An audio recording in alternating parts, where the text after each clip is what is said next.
How many times do you tell yourself, I'll do it tomorrow, or I'll do it when I feel better? What about, I'm too tired right now, or I can do it after I go to this fun thing? If you're like me, you probably lean on these excuses far more often than you should, only to find yourself scrambling to catch up later as you wonder why on earth you did this to yourself. And as you probably noticed, bouncing from excuse to excuse isn't really living your best life. So why do we trap ourselves with excuses, and how can we break the cycle? That's the question Brian Tracy set out to answer, and this summary will teach you how to apply his findings to your own life. By the time you finish this book, you'll learn what the 7-step method is, what a disaster report is, and how you can use it to conquer your fears. Why delayed gratification can set you free. Chapter 1. Accept responsibility, achieve success. Have you ever looked at someone else and thought, how does she do it? Although that person might not have more time, money, or resources than you, it still appears as though they effortlessly accomplish more, leaving the rest of us to stare in wonder as we try to figure out why. But there's no mystery to their success. It might sting a little to hear, but the truth is that their success lies in the simple practice of self-discipline. And whether it's your neighbor who's got it all together or the CEO of a Fortune 500 company, the common denominator of every successful person is their commitment to eliminating excuses.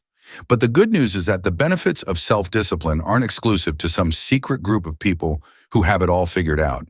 It's accessible to everyone, and you can start cultivating your own vision of personal success right now. If you'd like to improve your success in your career, one great way to begin is by taking note of experts in your field and what they have to say. Sure, you have the knowledge required to do your job every day, but what about learning something new? What new information could revolutionize your routine? You can start finding out by attending professional workshops and conferences or checking out some leading experts' podcasts. In fact, that's what Brian Tracy's dentist did. Because he was passionate about his work, he attended every dental conference he could. That's what brought him to a conference in Hong Kong where he learned something that transformed his career. When a Japanese dentist shared a technique that could permanently improve the appearance of a patient's teeth, Tracy's dentist immediately took this new information back to his practice in the US and started implementing it with his own patients. Within just a few years, his practice experienced an explosion of success, and clients from all across the United States were traveling to book appointments with him. In fact, by the age of 55, he had achieved national acclaim and made enough money to retire early. If this type of success sounds pretty good to you, the great news is that it could easily happen to you. After all, attending conferences and learning new things doesn't sound too hard. But it's important to remember that even something as simple as learning from others requires one fundamental step: accepting responsibility. In order to learn and make changes in your life, you must first identify and accept your limitations. One limitation might be the fact that you don't yet have the knowledge you need to be your best self. Accepting that is what enables you to be humble and learn from others. But accepting responsibility is also the first step to eliminating excuses.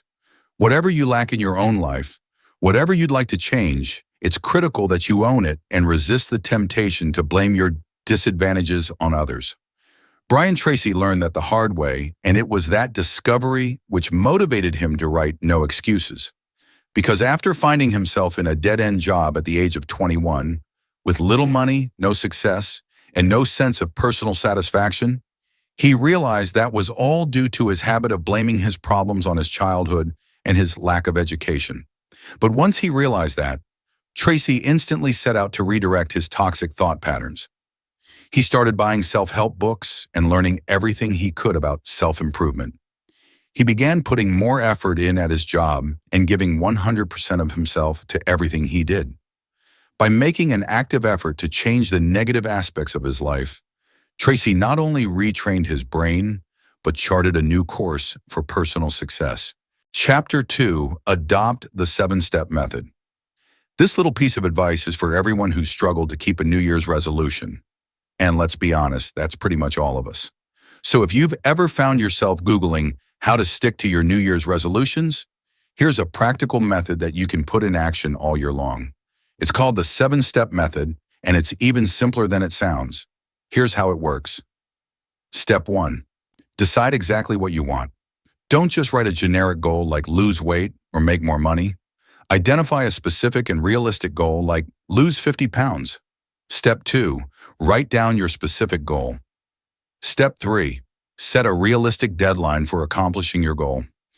Our failure to identify the amount of time and effort it will take to accomplish something is one of the biggest reasons our resolutions fall through. So when you're being realistic about your goal, make sure you're also realistic about how long it will take you to complete it. And if you're looking at a long-term goal, don't be afraid to break it into small, manageable chunks. On its own, lose 50 pounds is a pretty tall order, but do 15 minutes of exercise today is manageable. Step 4. Write down a list of everything you need to achieve your goal. This includes everything from the struggles you might encounter while attempting to meet your goal to the tools you'll need to be successful. Step 5. Identify the most beneficial tasks and prioritize them. Add them to your calendar and complete the high-priority tasks first. Step 6. Start on your task right away. Even if you start small, take at least one practical step to accomplishing something right now. Step 7. Do something every day that helps you achieve your goal. Sometimes that small thing you can do every day might be as simple as asking others for advice. That's what Bob Barton learned. Bob was a frequent attendee of the author's motivational seminars, and he took everything he learned to heart. Because he wanted to get ahead in his career as a salesman, Bob decided that some steps toward his goal could include things like paying attention to the senior salespeople at his company and emulating their manners of speech and dress. And while copying successful people helped him out a little, he didn't begin to see real results until he finally approached them and asked them to help him accomplish his goal. When Bob asked one of the senior salesmen for a book recommendation that might help him learn more, his colleague was flattered, and soon all the senior sales staff began to shower him with advice that ranged from personal tips to podcasts. And when Bob disciplined himself to take advantage of these resources and really read and listen to them, the transformation was astounding. Before he knew it, Bob became the best salesman in the office. Chapter 3. Complete the disaster report. What are you afraid of? I'm not talking about the basic things that pretty much everybody fears, like spiders or heights, but rather the deep fears that keep you from accomplishing your goals. Are you afraid of failure? Afraid of being unremarkable? Whatever your fear is, the most important thing to know is that it doesn't have to hold you back. Although they may feel insurmountable at times, our fears aren't hardwired into our brains. Because we learn to be afraid of things over the course of our lives, the good news is that we can take control and unlearn those same fears. And one of the best ways to unlearn your fears is to complete what Brian Tracy calls the disaster report. It's comprised of 4 simple steps, and it works like this. Step 1. Describe your fear clearly. What exactly are you afraid of? What do you think will happen? Whether you're writing it down or simply articulating it for yourself out loud, be specific about the parameters of your fear. Step 2. Identify the worst-case scenario. Often we get so paralyzed by fear that we fail to ask, if then, what? Questions. So take a few moments to think about the very worst thing that might happen if your fear came true and confront that possibility. As you do so, you may find that your fear is a bit irrational, that it wouldn't be all that bad if the worst really happened, or that your fear suddenly seems a bit more manageable. Step 3. Brainstorm solutions for your worst-case scenario. Now that you know the scariest possible outcome, come up with some creative solutions for what you would do if it came to that. For example, let's say you're scared of making an investment because you're worried it might go wrong and you'd lose all your money. So if the worst-case scenario is that you lose money in the process, one solution is to acknowledge that you could find a way to make that money back. Or you could minimize the risk and invest less of your income so you're confident of having a safety net to fall back on. Whatever the worst-case scenario is, you can always find a solution that will help you minimize your fear. Acknowledging this is also a tremendous first step because part of the paralysis of fear comes from our unwillingness to even confront what we're afraid of. Step 4. Take actionable steps to ensure that your worst-case scenario doesn't happen. This probably sounds like the most obvious statement ever, but it's worth putting into practice. Because of course we don't want our worst fears to come true, But what practical steps do we take to try and keep it from happening? Asking ourselves what we can do today to make our futures more secure is a great way to remind ourselves that our fear doesn't control us, we control it. Training yourself to confront your fears right away is another helpful step you can take. For example, another of the author's seminar attendees had a tricky relationship with her boss.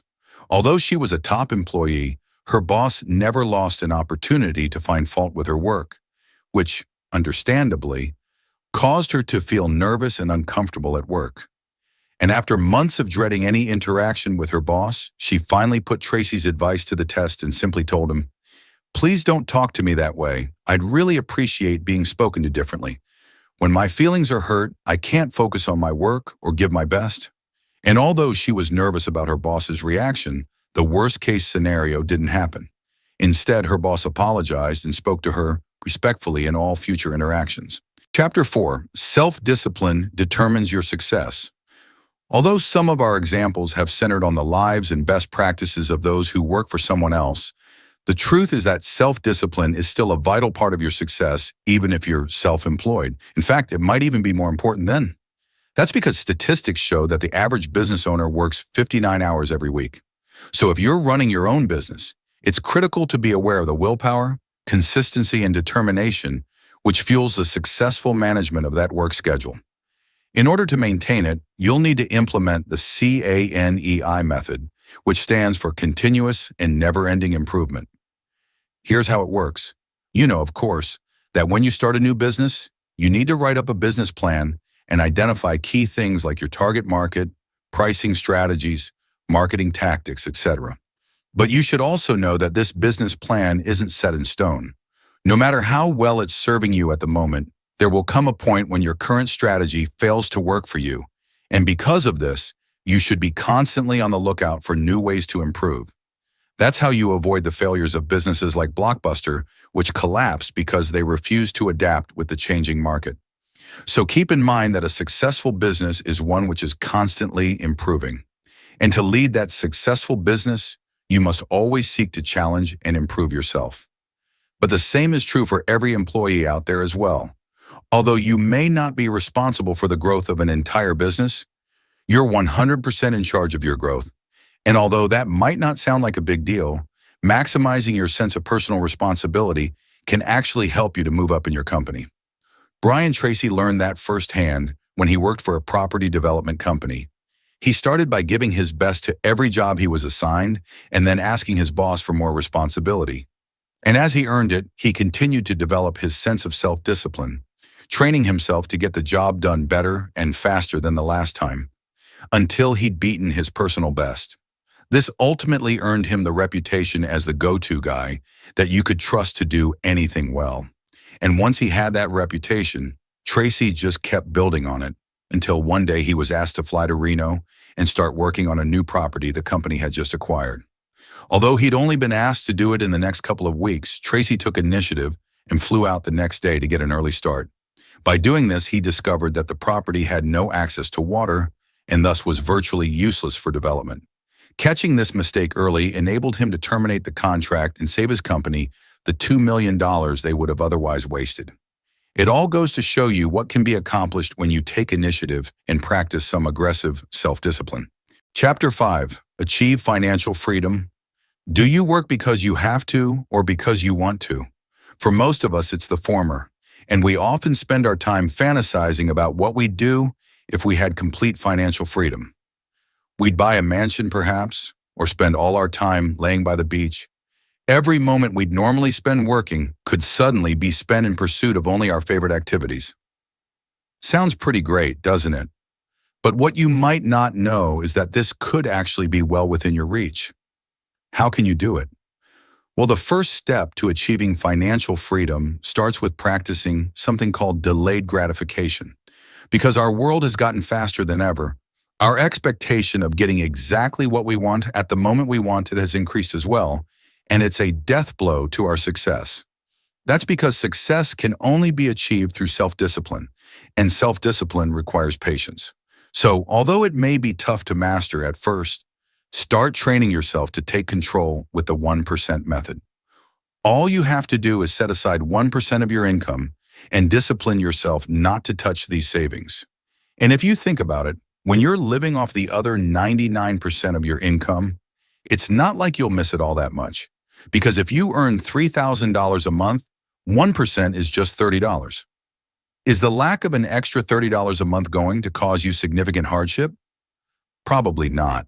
And that even applies if, like most people, you live paycheck to paycheck. Although you might miss that extra $30 slightly more than those with a bigger monthly income, it's unlikely that it will have a negative impact on your quality of life each month.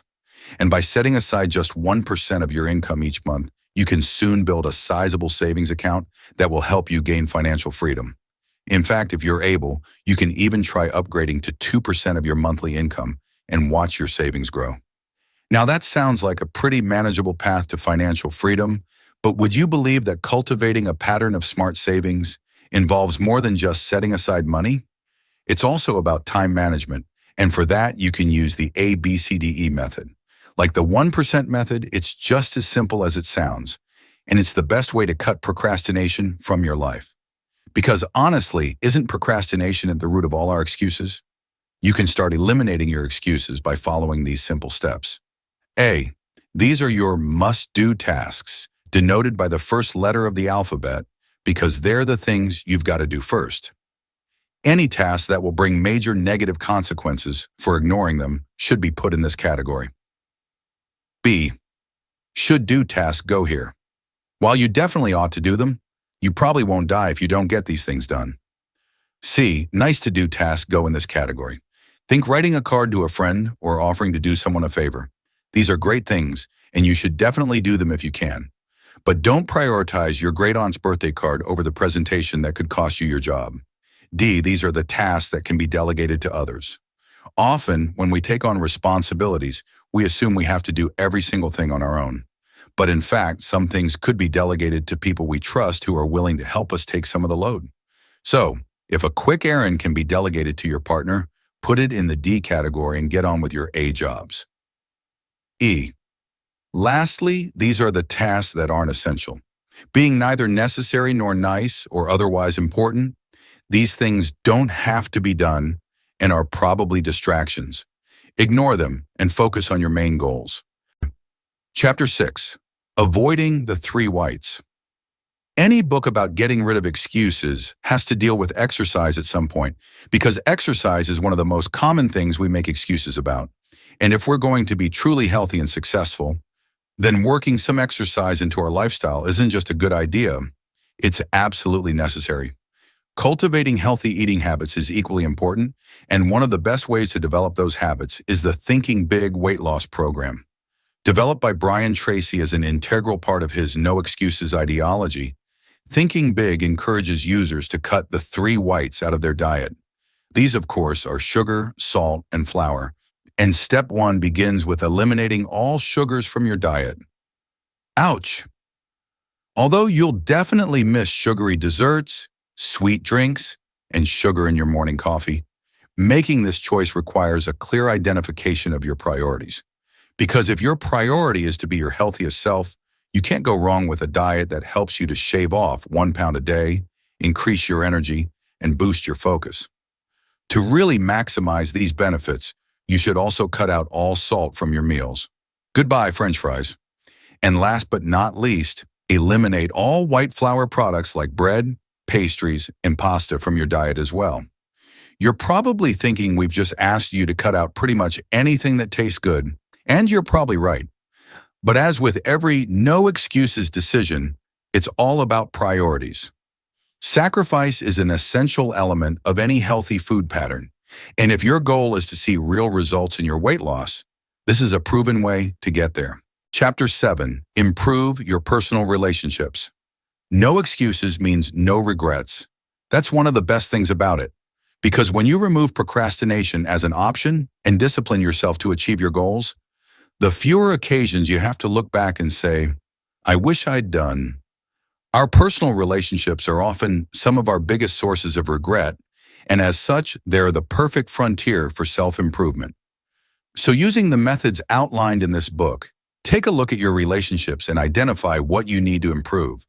Do you want to spend more time with your children? Do you need to remind your family that they're a priority? No matter what you'd like to change, you have the power to say no to the excuses that are holding your relationships back. You can start by committing to spend more time with your family, or, if you need to practice forgiveness. Learning to forgive is one of the most vital steps to achieving happiness, and it's also critical for accepting responsibility. Because we often blame our parents for problems we have as adults, or for childhood experiences that impact us to this day, it's easy to use that blame as a means of diverting responsibility away from ourselves. After all, if our parents messed us up, our toxic patterns can't really be our fault, right? Wrong. While we can't control the past experiences that have shaped us, we are 100% responsible for what we do with our lives today.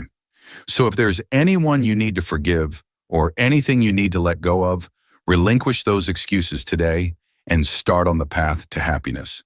Chapter 8, Conclusion. Excuses are all around us and they're easy to take advantage of.